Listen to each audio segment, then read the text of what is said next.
Greetings, everyone. Thank you for attending, coming today.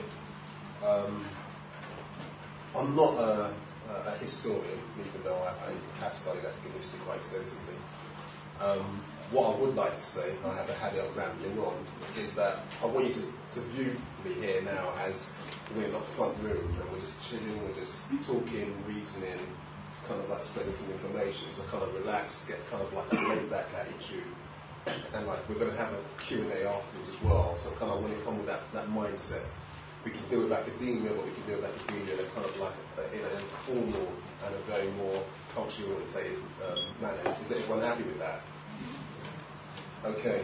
I'm going to go through the background of this because the reason I've been invited today, and I will say, if you haven't read this, please read this. It does half my job for me, as well as what Sister Hilary just did as well. He's actually talking about the phrase active non-compliance with government plans for 2007. As an organisation, we refer to it as Wilberforce 2007 because that's really what it is. I'm going to read an act for you. It goes, whereas divers persons are holding in slavery within divers of His Majesty's colonies, and it is just an expedient that all persons should be manumitted and set free, and that a reasonable compensation should be made to the persons hereto entitled to the service of such slaves for the loss which they will incur by being deprived of their right to such services. Now that long-winded phrase, that's a very short version of it, came from the Slavery Abolition Act. Does anyone know when that was passed in Parliament? Anyone? 1807, 1833. Anyone else? 1838. Pardon? 1830, right. It was 1833, you're right. That was the actual Slavery Abolition Act. All the other acts are slave trade acts, starting with the one in 1807, which was the abolition of the trafficking of enslaved Africans. So we know, don't want to start from the basis of truth, we know in 1833 that the Slavery Abolition Act, and those are the words, the Slavery Abolition Act was in 1833. What is being commemorated for 1807? It was not the abolition of slavery. So we need to understand that before we move on. That we're talking about these acts that happened. I mean, I can read more from the 33 Act. It further enacted that the right and interest of any employer or employees to the services of apprentice labourers, which is Africans, as aforementioned, shall be transferable by bargain and sale, contract deed, conveyance, will, or descent. This is the 1833 Act, and it's saying that African people can be transferred as property. The 1833 Act, the one that's asking for abolition, is still saying we can be transferred as property. More in the 33 Act, that if any child who on the said day, on the said first day of August the 1st, 1834, had not completed his 6th year, blah, blah, blah, blah, blah, then that child could be placed by justice into indentured apprenticeship. To be short, if you're under 6 years old and you're an African, then you could still be put by the law to do indentured labour under what was called the apprenticeship scheme. So understand this, that 1833 Act, I hope I've made that clear. So this is the act that no one really wants to talk about. This is the Slavery Abolition Act of the 28th August 1833. But we're not going to talk about that because obviously our so-called leaders have decided that we're going to celebrate the 1807 Act, the one where we was all set free by the fantastic Wilberforce. I'd like the women to put their hands up in the room. All women, please, sisters. Right, okay, let's be clear about this. Unfortunately, you're not going to have a voice today because William Wilberforce didn't believe in women having a vote. So your opinions are irrelevant. This is the hero we're going to applaud, yeah? This is Wilberforce. Anyone know about the Haitian Revolution? Yeah? Haitian Revolution, the first and true anti-slavery movement. This is what we're talking about. African people saying, you know what, we ain't dealing with this anymore. So they go and they fight and they kill and they murder and they make themselves free. Now this went on to Toyin, I can never pronounce his surname. Thank you, everyone.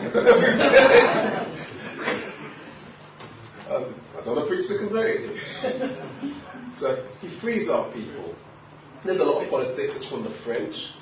But what we understand there is that this is the first African nation after the European enslavement, and I'll explain why I say European, because we haven't talked about the Arabs yet.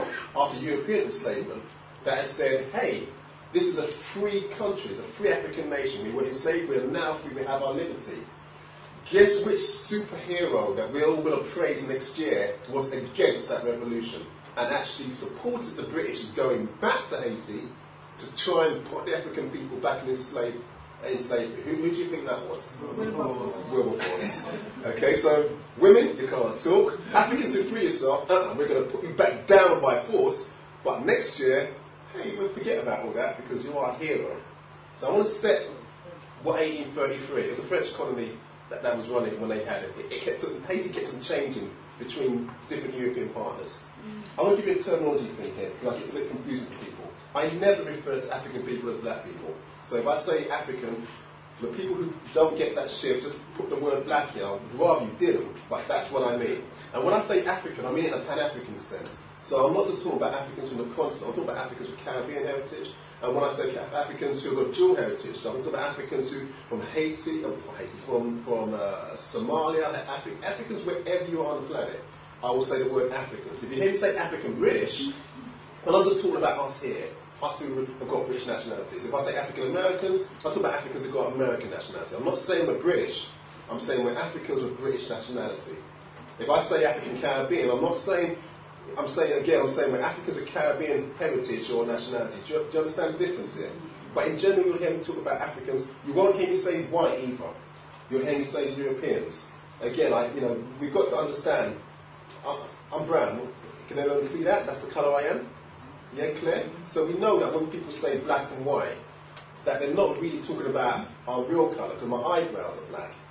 We're talking about symbolism here, aren't we? We're talking about, that's white. So, that background is still white. So when I say black and white, we've got to, well, I don't say that. When we say it, we've got to move away from that and start being more accurate. If we know that black is in the Oxford English Dictionary, negative, dark, black male, black sheep, black economy, we know these are negative terms. And then we also know that white is virtuous, godlike, blah, blah, blah. You understand why I use Africans for people who are called black, and I use Europeans for people who are labelled white. Okay? So that's just a terminology issue. The other terminology I use is the word ma'afa. It's a very important word. When we talk about slavery, we've got to remember that we're normally talking about it from a Eurocentric point of view, where we've been taught that black history starts at slavery. So African history, we've been told, really begins when Europeans came to Africa and there was no history before that. On it goes, and that's it. Ma'afa is our word. It negates that kind of foolishness. What it talks about is our history. It talks about our history of the colonization. It talks about the enslavement. It talks about the Arab involvement, because nobody talks about Arab involvement. I'm pretty sure everyone's heard that we've been enslaved for 500 years and we've been oppressed for 500 years. Most people have heard that phrase, yeah? It's not 500 years. We're talking about 1,300 years. Now, this is not something to be proud about, but it's something we need to understand. That when you limit what's happened to African people to 500 years, what you're doing is you're negating all of the land that was taken over through Arab enslavement and colonization. The Ma'afa addresses all of that, and it also goes past this 1807 nonsense, and it goes into neo-colonialism. I'm sure some people heard what happened a couple of years ago with Mark Thatcher, the son of the Putin Prime Minister, trying to take over taking over Equatorial Guinea. This is neo-colonialism. This is not something that happened hundreds of years ago. This is something that still happens now. So the Ma'afa deals with that reality. The fact that our history is not some small, starts when Europeans came to Africa, then all Africans sold everybody, and then they changed their minds and stopped us, and it finishes there.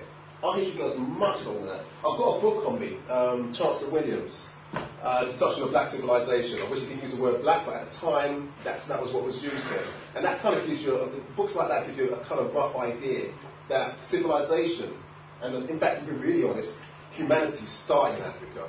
So the idea that 500 years later it could address our history is a complete nonsense. So that's a terminology issue. I'm going to go there. Oh, one other piece of terminology. It's a harder one for people to grasp.